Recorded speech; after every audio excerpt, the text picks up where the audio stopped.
Let's take a look at our justice system at work. Driver 40, who ran a red light and was texting when she fatally hit a Manhattan doorman and knocked over a woman, is jailed for up to 6 years. Yesenia Fajardo hit 64-year-old grandfather Alfred Pocari in July 2019 with her car as he was in the crosswalk on West End Avenue in Manhattan. Pocari was crossing the street and walking to work in his job as a doorman. Fajardo had been on her phone texting before she blew through the red light, which had changed 6 seconds earlier. Oh my God. She claimed to have not seen Pocari and another woman who were in the road. Pocari died in the hospital from his injuries 3 days later. It's unfortunate. Man, poor guy. 64 years old, just going to work. Had the green, had the walk signal, thought he was okay. Terrible. There's our loser there. Look at this guy. This is what it says here. Fajardo was also charged with assault for running over a pedestrian's foot in May 2019. So that was 2 months before she hit these individuals here. A female motorist who blew through a red light and killed an Upper West Side doorman has been sentenced to 2 to 6 years in prison. That's all you get these days. Yesenia Fajardo, who had her driver's license suspended twice, plowed through stoplights on West End Avenue in Manhattan in her Acura on July 19th, 2019, and hit 64-year-old grandfather to triplets, Alfred Pocari. Pocari was crossing West 98th Street and walking to his building to start his shift as a doorman. The collision on wealthy West End Avenue occurred after Fajardo had been reading a text on her phone and then decided to travel through the stoplight, which had already been on red for 6 seconds. Pocari died 5 days later in the hospital as a result of his injuries.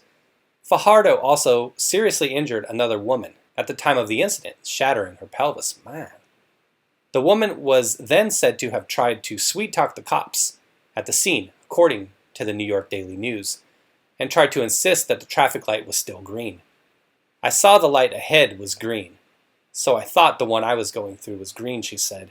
She also claimed not to have seen Pocari and the woman in the crosswalk. She also tried to curry pity from NYPD officers by telling them that her apartment in the Bronx had burned down and that her own child's father had also been imprisoned for vehicular manslaughter.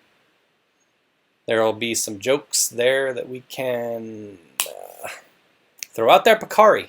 Here you see here, he moved to the U.S. from Albania and was a grandfather to 3 triplets, all girls.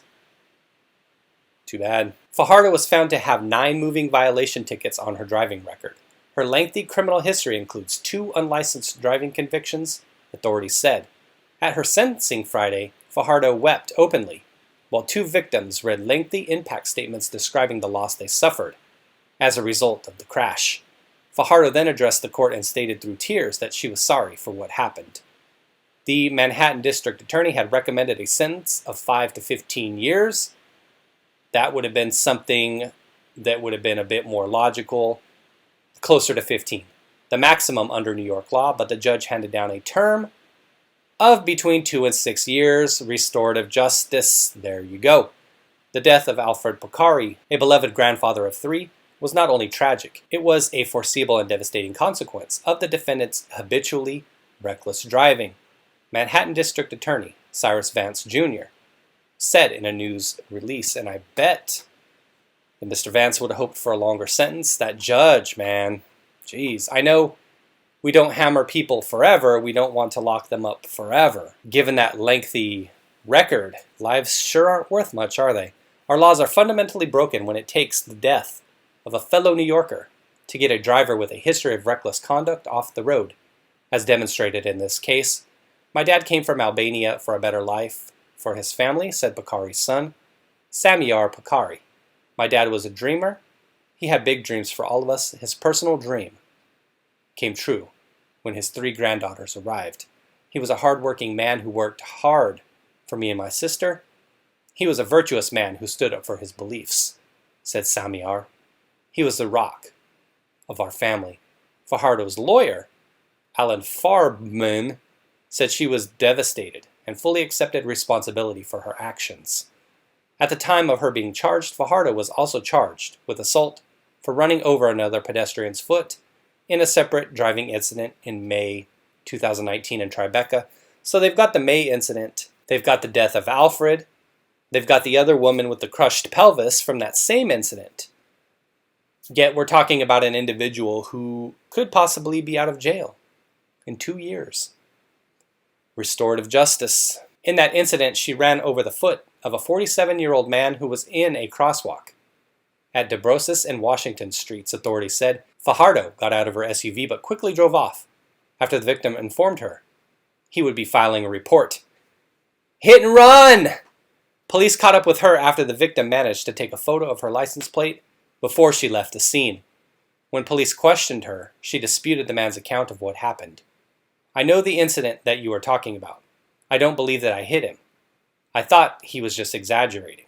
It doesn't make any sense according to the complaint. If I hit his foot, wouldn't I have hit other parts of his body? I left when he went to call the police because I had to get to work. I'm on probation. Oh my God. Is that true? 10 offenses and a disgustingly short sentence, no justice. And she showed up to court in sweats and Crocs. Where's the outrage? When do the marches start for We Want Justice and the looting? 6 years for a life? That seems fair. Not. She'll be out in 6 months, someone says. It's New York. Pretty horrible. I don't like to destroy people's lives, as I've stated here and before. We like rehabilitation.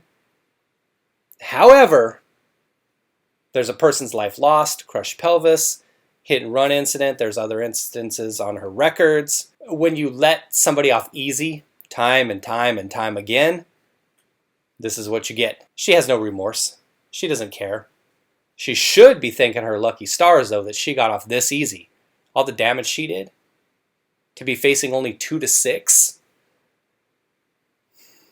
I don't know. Maybe she has the greatest lawyer ever. The prosecution was terrible, or the judge is just a piece of shit. Or it could be New York laws themselves that are problematic. All right, take care, everybody. Thanks for watching. Be well.